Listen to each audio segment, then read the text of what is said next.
Bismillah, sebelum kita lanjutkan kajian, jadi kita informasikan lagi yang mau bukunya dari luar, nanti bayarnya habis bisa, bukunya tidak habis.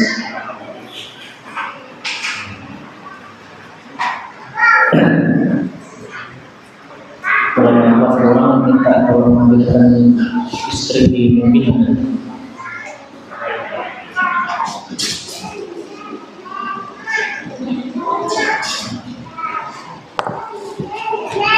Baik, kita mulai dengan kajian.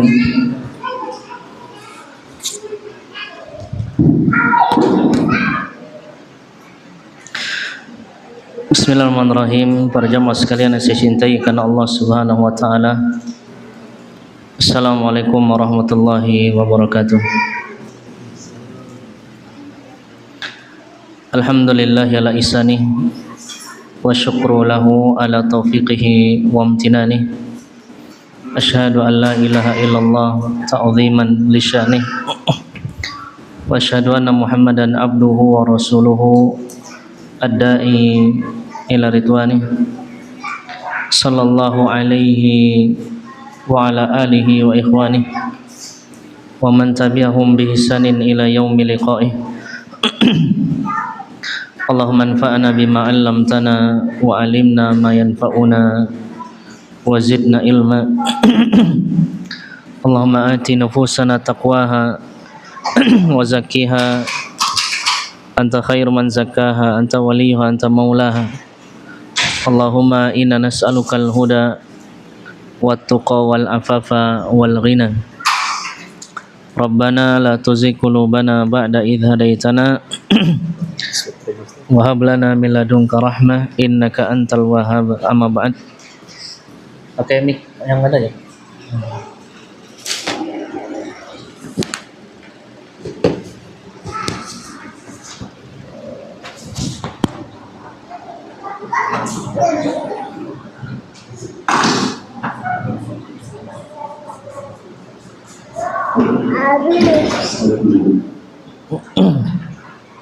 Ya.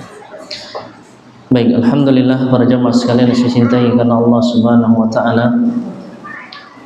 Tidak kata yang paling indah untuk kita aturkan pertama kali melainkan puji syukur kita kepada Allah Subhanahu wa taala, di mana Allah Subhanahu wa taala telah memberikan kepada kita begitu banyak kenikmatan dan karunia, terlebih kenikmatan yang berkaitan dengan hati kita berupa manisnya hidayah dari Allah Subhanahu wa taala. Salawat beriring salam semoga tercurah limpahkan kepada suri tauladan yang mulia Nabi Allah Muhammad sallallahu alaihi wasallam beserta keluarga beliau, para sahabat beliau, para tabi'in, tabi'ut tabi'in, dan orang-orang yang senantiasa mengikuti sunnah beliau hingga hari kiamat kelak. Para jamaah masih cintai karena Allah Subhanahu wa taala, alhamdulillah kita kembali berkumpul di majelis yang mulia ini dalam rangka mempelajari agama Allah Subhanahu wa taala dan juga untuk menggapai ridha Allah Azza wa Jalla. Dan tidak ada sesuatu yang lebih lezat bagi kalbu yang bisa menyelamatkan hamba-hamba Allah dari berbagai macam fitnah dan mara bahaya di dunia dan di akhirat dibandingkan ilmu agama. Maka barang siapa yang dimudahkan untuk mempelajari agama Allah maka sungguh dia telah diberikan nikmat yang sangat besar dari Allah Subhanahu wa taala. Dan para jamaah masih cintai karena Allah, tidak terasa bahwasanya kita sudah semakin mendekat dengan bulan Ramadan, yang artinya kita butuh dengan bekal dan persiapan. Dan terlalu banyak dalil dari Al-Quran maupun As-Sunnah yang menunjukkan bahwa kita itu harus berbekal untuk menghadapi hal-hal yang penting, dan diantaranya adalah ibadah kepada Allah Subhanahu wa taala. Ketika Allah berbicara tentang hari kiamat, apa kata Allah? Ya ayyuhalladzina amanu taqullaha wal tandur nafsum ma qaddamat lighad. Wahai orang yang beriman, bertakwalah kepada Allah, dan hendaknya setiap jiwa melihat apa yang telah dia siapkan untuk hari esok. Ketika Allah Subhanahu wa taala berbicara tentang haji, apa kata Allah? Wa tazawwadu, ya, fa inna khairaz zadi taqwa. Sebelumnya al-hajju asyhurun ma'lumat dan seterusnya. Ketika Allah berbicara tentang ayat haji, kata Allah, dan berbekallah, dan sebaik-baik bekal adalah takwa. Ketika Nabi SAW ditanya tentang hari kiamat, mata sa'ah, maka beliau SAW menjawab, Mada a'dadta laha, apa yang telah engkau siapkan untuk hari kiamat. Jadi yang menjadi problem masalah kita bukan bagaimana memasuki waktu dan sebuah ibadah. Setiap kita pasti berjumpa dengan Ramadan. Setiap kita pasti berjumpa dengan Lailatul Qadar. Tapi yang jadi masalahnya, ya, apakah kita sudah mempersiapkan diri untuk itu? Apakah kita sudah memantaskan diri untuk itu? Apakah kita sudah mempersiapkan ilmu tentangnya? Dan lagi dalam banyak ayat Allah Subhanahu wa taala mengingatkan, hal yastawil ladzina ya'lamuna wal ladzina la ya'lamun. Apakah sama antara orang yang berilmu dengan orang yang tidak berilmu? Tidak akan sama. Dalam ayat yang lain Allah mengatakan, hal yastawil a'ma wal basir. Apakah sama antara orang yang buta dan bisa melihat? Tidak akan sama. Maka begitu pula tidak akan sama Ramadan seorang hamba yang sudah bersiap-siap dengan yang tidak. Tidak akan sama. Ya. Tidak akan sama. Maka oleh karenanya selayaknya bagi seorang hamba untuk memaksimalkan bekal sebelum berjumpa dengan bulan Ramadan.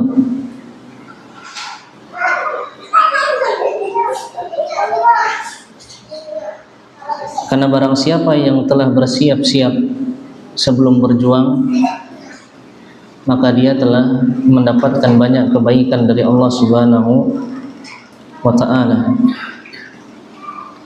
Nah, di antara bekal yang harus kita siapkan menjelang Ramadan tidak lain adalah hukum tentang Ramadan, kemudian puasa Ramadan, keutamaannya bagaimana, fikihnya bagaimana, dan juga bekal yang sangat penting untuk kita lakukan, kita miliki adalah bekal yang berkaitan dengan hati dan iman kita. Bagaimana kita menata hati kita sehingga iman di dalam hati pun menjadi kuat dan siap serta semangat untuk berjumpa dengan bulan Ramadan. Karena jujur banyak di antara hamba Allah semakin mendekati Ramadan semakin takut dengan puasanya, malas dengan tarawihnya. Kenapa itu bisa terjadi? Karena kita tidak mempersiapkan diri kita dengan ilmu ya yang berkaitan dengan itu. Alhamdulillah pada malam yang berbahagia ini kita bahas sebuah tulisan yang singkat yang kita tulis, yang bisa jamaah lihat ya. Jadi kita lihat judulnya adalah Risalah Hati Menjelang Kedatangan Bulan Ramadan. Nah, tulisan ini adalah tulisan tahun lalu, sempat di-share e-booknya, PDF-nya. Kemudian di tahun ini kita cetak jadi buku. Ya. Dan subhanallah para jamaah, aslinya buku ini adalah nasihat yang disampaikan oleh Imam Ibnu Rajab Al-Hanbali dalam kitabnya Lataiful Ma'arif. Kemudian kita ringkas dan kita sampaikan dengan gaya bahasa kita sendiri, kita rangkumnya. Bisa kita buka para jamaah ya. Dan tentunya kita memohon kepada Allah agar pembahasan ini dan tulisan ini diberkahi oleh Allah dan menjadi sebab hidayah, sebab taufik, sebab kebaikan untuk kita semuanya yang membaca dan mempelajarinya. Kita mulai, kita baca. Jamaah buka di halaman yang pertama atau sebelumnya itu halaman II ya, double I. Ada tulisan Bismillahirrahmanirrahim. Jadi di antara adab di dalam menulis adalah kita memulai dengan menyebut nama Allah Subhanahu wa ta'ala. Dan ini sesuai dengan yang dilakukan oleh Nabi SAW. Ya, bahkan dalam rangka mengikuti Al-Quran, Al-Quran dimulai dengan basmalah. Kemudian Nabi menulis surat dengan basmalah. Ya, para ulama menulis buku dengan basmalah seperti Al-Imam Al-Bukhari dalam kitab sahihnya. Ya.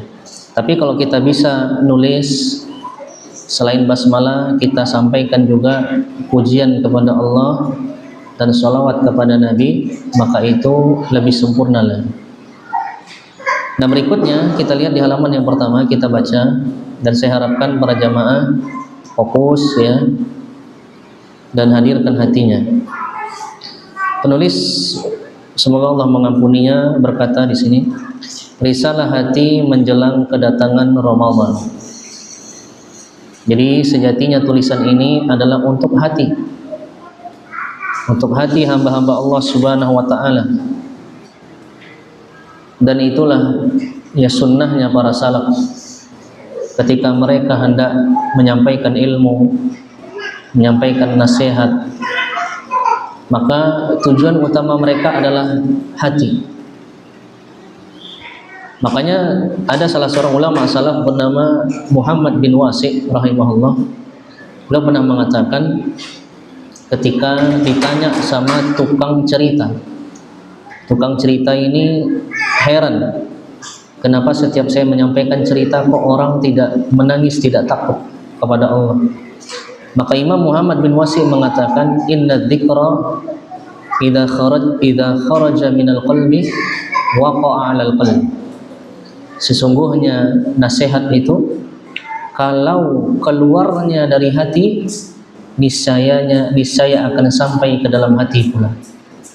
Ya, jadi para jamaah si cintai karena Allah, bekal hati sangat butuh. kita hamba-hamba Allah Subhanahu wa taala. Dalam ibadah apapun itu, mau itu ibadah haji, salat, puasa, zakat, yang namanya nasihat qalbu sangat penting kita miliki. Nah, kita lihat di sini risalah hati menjelang kedatangan Ramadan. Di bawahnya, Assalamualaikum warahmatullahi wabarakatuh. Waalaikumsalam. Dari hamba Allah Subhanahu wa taala yang fakir, Abu Laila Grifaldi, semoga Allah mengampuninya. Jadi nama penulis adalah Grifaldi, kemudian kunyahnya adalah Abu Laila, dan Laila itu adalah anak pertamanya. Di sini beliau mengatakan, ya, kepada kaum muslimin yang sangat dicintainya karena Allah Subhanahu wa taala. Di antara hal yang dianjurkan bagi kita hamba-hamba Allah adalah kita mencintai sesama hamba Allah yang muslim. Kita menginginkan kebaikan untuk mereka, menginginkan hidayah untuk mereka. Kemudian penulis mengatakan, hamba Allah, ketahuilah bahwa jenis hamba sebelum berjumpa Ramadan terbagi menjadi dua. Yang pertama adalah hamba yang jahil, yang tidak berilmu. Dan yang kedua adalah hamba yang beriman. Jadi di sini penulis mengatakan hamba terbagi menjadi dua menjelang Ramadan. Ada yang jahil, tidak berilmu, dan ada yang beriman, berilmu. Dan masing-masing dari hamba ini sikapnya berbeda. Sikapnya menjelang Ramadan berbeda. Kita lihat halaman berikutnya. Adapun hamba yang jahil, maka ia akan memaksimalkan sisa-sisa Sya'ban. Sekarang masih Rajab, nanti habis itu baru Sya'ban, ya. Dia akan memaksimalkan sisa-sisa Rajab, sisa-sisa Sya'ban. Untuk apa?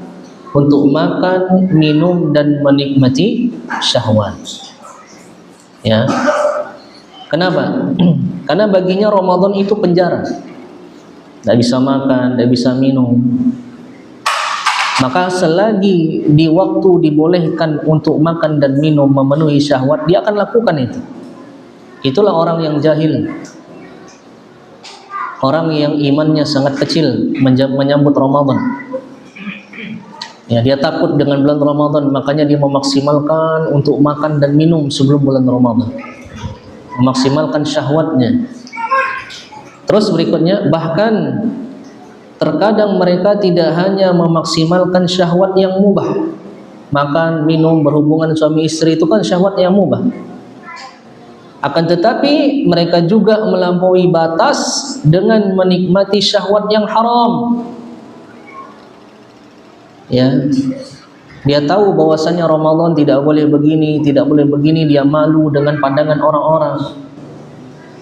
Ya. Sehingga di bulan Rajab dan Sya'ban pun, jangankan yang mubah, yang haram pun juga, ya, dihabisi.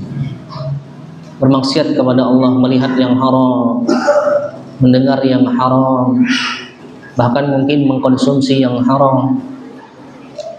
Itulah keadaan orang yang jahil, ya. Aduhai hamba seperti ini adalah hamba yang sungguh merugi. Bukannya mempersiapkan diri dengan iman dan ilmu, tapi justru memaksimalkan sebelum Ramadan dengan syahwat, dengan syahwat.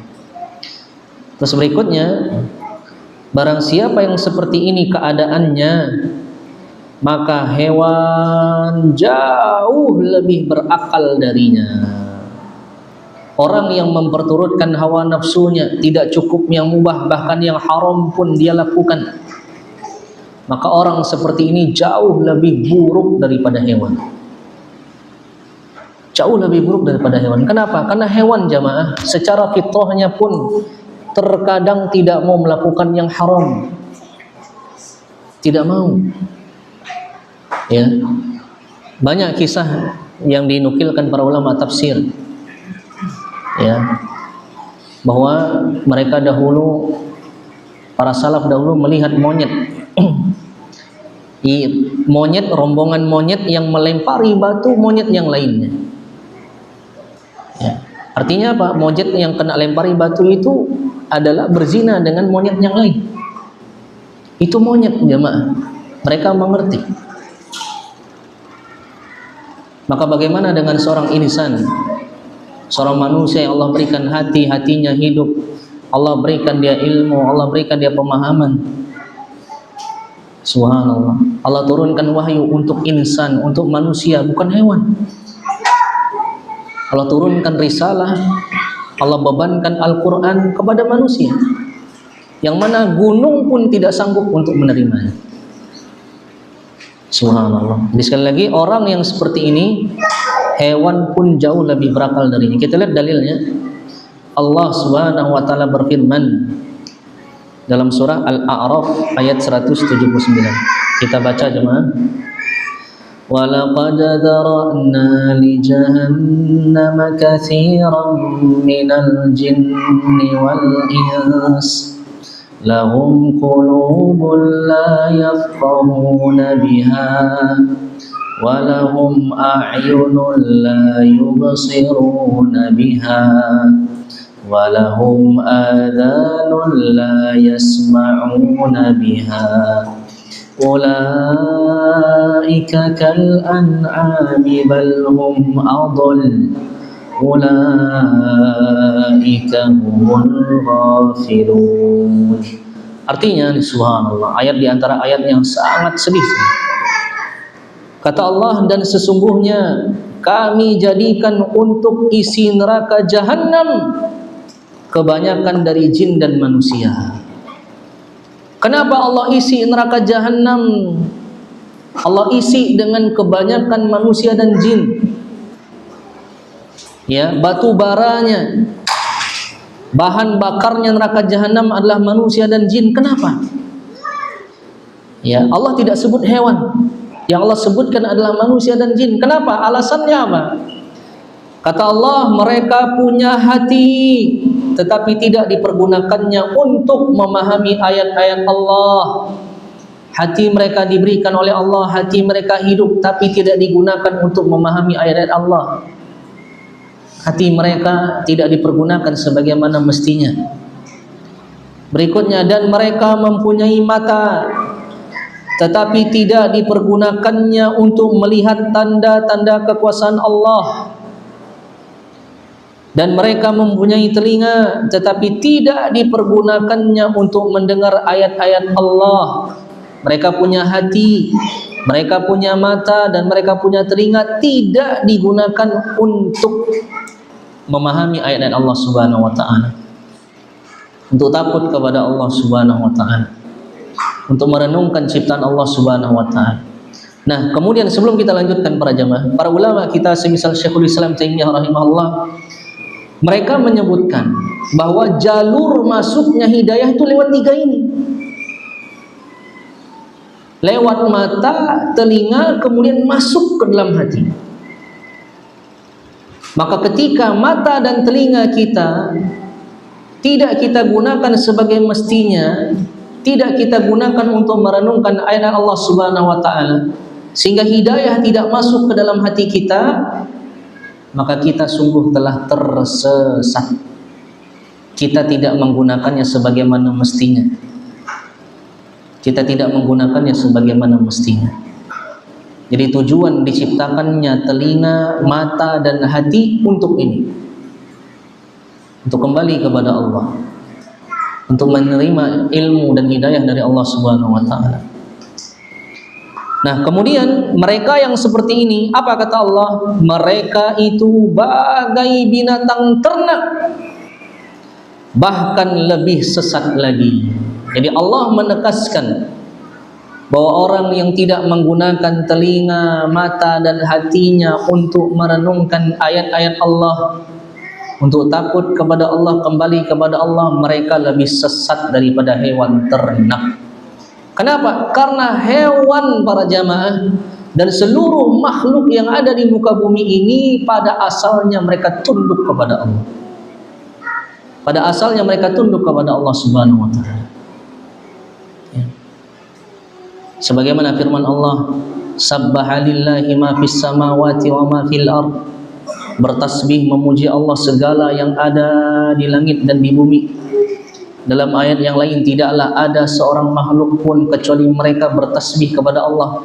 Walakin la tafqahuna tasbihahum, akan tetapi kalian tidak mengerti tasbihnya makhluk-makhluk tersebut.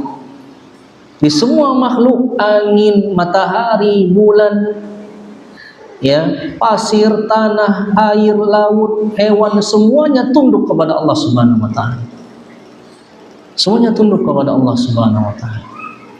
Maka ketika ada seorang insan yang Allah berikan dia hati, telinga, pendengaran, ternyata dia tidak gunakan untuk kembali kepada Allah, maka dia lebih sesat daripada hewan. Jadi jamaah, jangan sampai kita posisikan diri kita lebih hina daripada hewan. Caranya bagaimana? Caranya agar kita selamat, kita gunakan hati, telinga, dan mata kita untuk kembali kepada Allah. Terus kita lihat satu-satunya sebab kenapa mereka bisa seperti itu. Alasan utama kenapa mereka bisa tidak menggunakan hati, mata, dan telinganya, mereka lebih sesat daripada hewan. Alasan utamanya, kata Allah, mereka itulah orang-orang yang lalai. Jadi kelalaianlah yang membuat kita tidak menggunakan hati kita. Kelalaianlah yang membuat kita tidak menggunakan mata kita. Kelalaian yang tidak membuat kita menggunakan telinga kita. Subhanallah, para jamaah. Al-Quran itu adalah firman Allah yang sangat sempurna dari segala sisi. Di antara bentuk kesempurnaan dan keindahan kalam Allah, ketika Allah Subhanahu wa ta'ala menjelaskan sesuatu di awal, maka biasanya tafsirnya di penghujung ayatnya. Tafsirnya di penghujung ayatnya.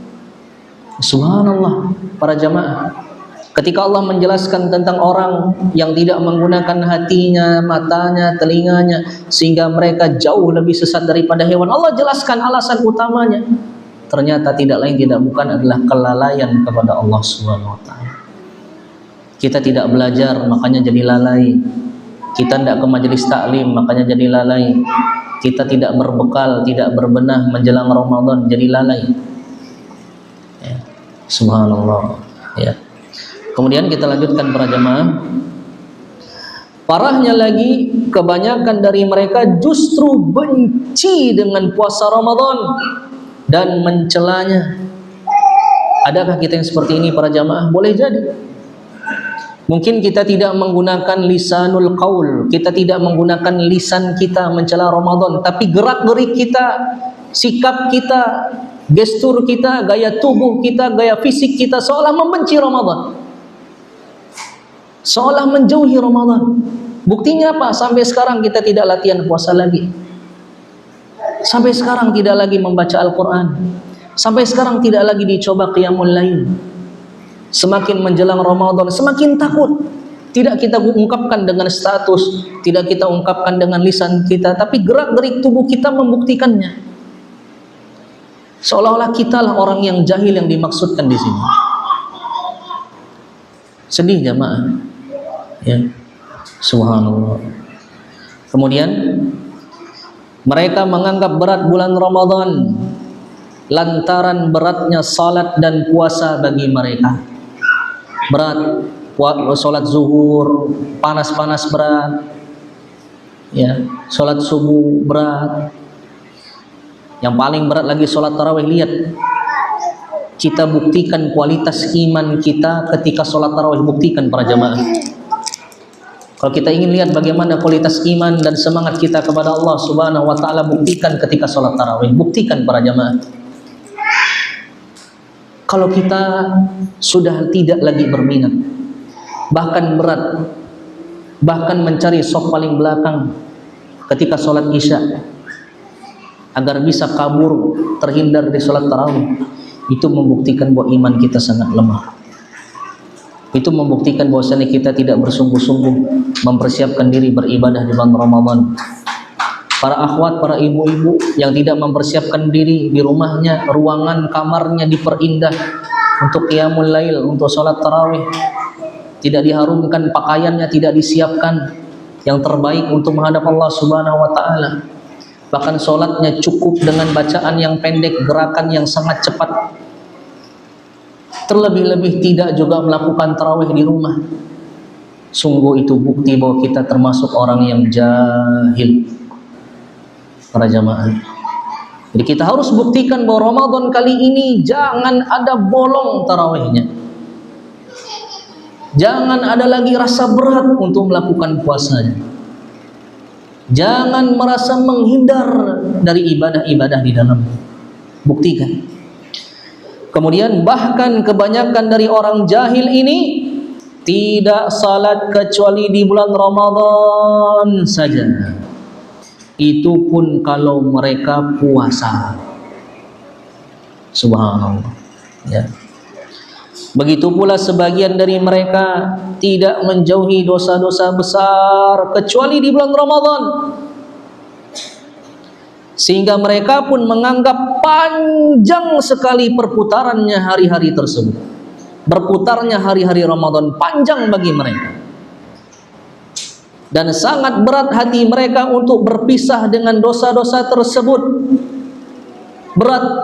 Masuk ke Ramadan berat hati mereka berpisah dengan maksiatnya. Berat. Aduh, tidak bisa mau chattingan-chattingan dengan ya cintanya, dengan hubungan yang diharamkan oleh Allah Subhanahu wa taala. Tidak bisa lagi melihat yang sudah menjadi darah daging, melihat film-film, nonton ini dan itu. Berat. Jadi panjang baginya Ramadan itu, berat baginya Ramadan itu. Ya. Lantaran sudah menjadi darah daging kebiasaan mereka. Hati-hati jemaah. Ini isyarat apa berarti? Isyarat hendaknya kita sudahi dosa sejak sekarang. Karena kalau masih kita lakukan dan menjadi darah daging sampai Ramadan, kita akan berat untuk berjumpa dengan bulan Ramadan. Kita akan berat untuk berjumpa dengan Ramadan. Ya. Kemudian aduhai, mereka pun menghitung hari demi hari dan malam demi malam agar mereka bisa kembali kepada kemaksiatan. Panjang hari-hari bagi mereka. Berbeda dengan orang yang mukmin, orang yang istiqamah, yang sudah bersiap-siap. Semakin berlalu Ramadan, semakin sayang dia berpisah dengan Ramadan. Justru semakin terasa cepat dan singkat Ramadan baginya. Adapun orang jahil seperti ini, hari Ramadan itu sangat panjang baginya, sangat berat baginya. Kemudian para jamaah berikutnya, mereka terus berlumuran dosa tersebut, padahal mereka tahu bahwa apa yang mereka lakukan adalah salah. Sungguh mereka adalah orang yang binasa. Berikutnya, hamba Allah. Bahkan yang lebih menyedihkan lagi adalah mereka tidak sabar terhadap maksiat dan akhirnya mereka melakukannya di bulan Ramadan. Makanya kata para salaf, ahwanus siyam tarkus syarabi wat ta'am. Puasa yang paling rendah adalah di mana seorang hamba hanya meninggalkan makan dan minum. Wa haqiqatus siyam, sedangkan kebalikannya hakikat puasa, kata Imam Al-Qayyim rahimahullahu taala. Kata para ulama kita, haqiqatus siyam, hakikat puasa yang diinginkan oleh Allah Subhanahu wa taala adalah tarkudz dzunubi wal atham, meninggalkan dosa dan kesalahan. Makanya kita subhanallah, Allah Subhanahu wa taala ketika menyebutkan hikmah di balik puasa Ramadan, la'allakum tattaqun, agar kalian menjadi orang yang bertakwa. Dan apa hakikat takwa itu jamaah? Melakukan ketaatan dan meninggalkan kemaksiatan. Makanya yang sulit di bulan Ramadan bukan tidak makannya, bukan tidak minumnya, bukan tidak berhubungan dengan suami istrinya. Tapi yang paling berat di bulan Ramadan adalah apakah kita bisa meninggalkan larangan-larangan Allah? Bisakah kita menahan mata ini untuk menonton film yang diharamkan oleh Allah? Melihat hal-hal yang tidak diperbolehkan oleh Allah? Melihat konten-konten yang tidak diperbolehkan oleh Allah? Bisakah kita tahan telinga kita dari mendengar musik, mendengar gibahan, mendengar namimah? Bisakah kita menahan lisan kita dari hal-hal yang diharamkan oleh Allah Subhanahu wa taala? Bisakah kita menahan diri kita? Itu yang berat para jamaah. Makanya kata para ulama ya, bahwa as-siyamu nau'ani, namanya puasa itu ada dua macam. Puasa ada dua macam. Yang pertama, siyamun muhaddad, siyamun muaqqat. Yang pertama puasa yang terikat waktu. Puasa yang terikat waktu. Puasa apa itu? Puasa seperti biasa, makan dan minum, meninggalkan makan dan minum dari terbit fajar sampai terbenam matahari. Itu puasa yang pertama, dan itu puasa yang biasa. Adapun puasa yang kedua adalah siyamun muabbad. Puasa yang abadi selama-lamanya. Apa itu? Meninggalkan maksiat. Subhanallah, meninggalkan maksiat. Itulah puasa yang selama-lamanya. Dan itulah tujuan utama dari puasa yang terikat waktu. Itulah tujuan utama dari puasa meninggalkan makan dan minum. Kalau yang boleh saja bisa kita tinggalkan, maka yang haram lebih bisa kita tinggalkan. Karena Allah Subhanahu wa taala. Ya subhanallah. Kemudian berikutnya ya, kita lihat nih jamaah, betapa buruknya maksiat yang tidak ditinggalkan sebelum Ramadan. Kita lihat ini ya. Renungkanlah kisah seorang yang bernama Muhammad Harun al-Balkhi di masa lampau.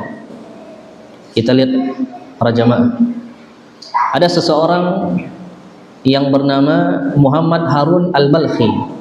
Apa yang terjadi?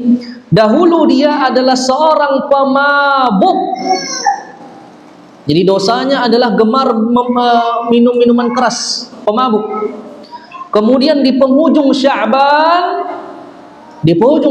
sebelum Ramadan, ibundanya yang kala itu sedang menghidupkan tungku mencela perbuatannya. Kenapa engkau terus mabuk wahai anakku? Sudahlah, berhenti, tinggalkanlah, taubatlah.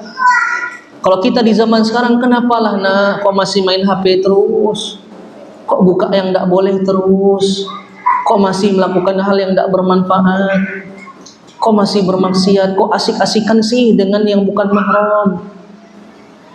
Kenapa? Kenapa tidak ditinggalkan?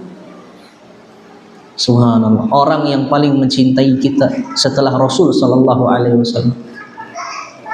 Bayangkan bagaimana dengan cintanya mengingatkan kita. Ya.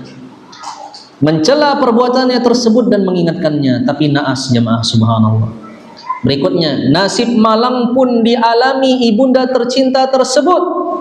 Dalam keadaan mabuk, sang pemabuk ini mengangkat ibundanya ke tungku api, dan akhirnya ia pun, yaitu ibunya, meninggal dunia dalam keadaan terbakar. La haula wala quwwata illa billah.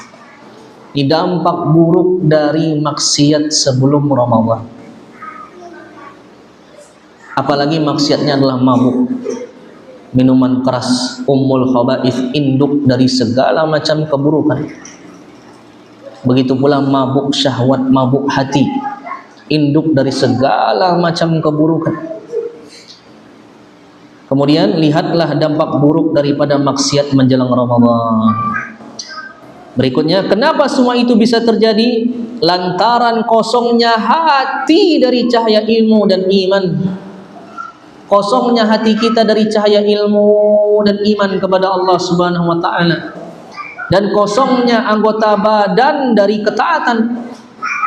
Ketika hati kosong dari cahaya ilmu, tidak paham, tenggelam dalam kegelapan kejahilan, kubangan kebodohan. Ketika hati tidak disinari dengan cahaya iman, buta jamaah, gelap. Apa yang dilakukan semuanya tersesat.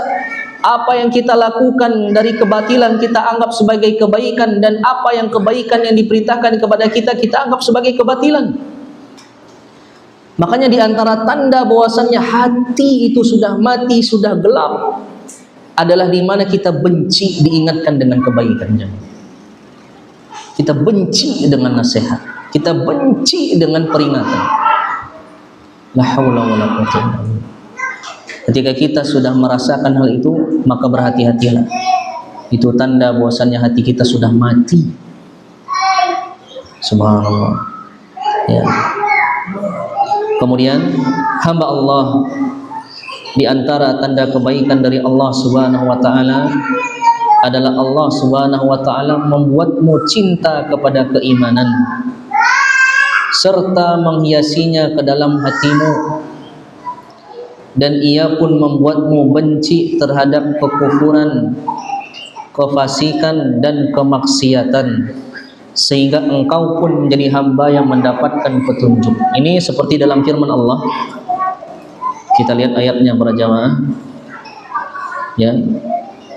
Jadi apa yang ditulis di sini itu asalnya nasihat dari Imam Ibnu Rajab, dan beliau itu nampaknya mengambil dari firman Allah Subhanahu wa taala. Ya.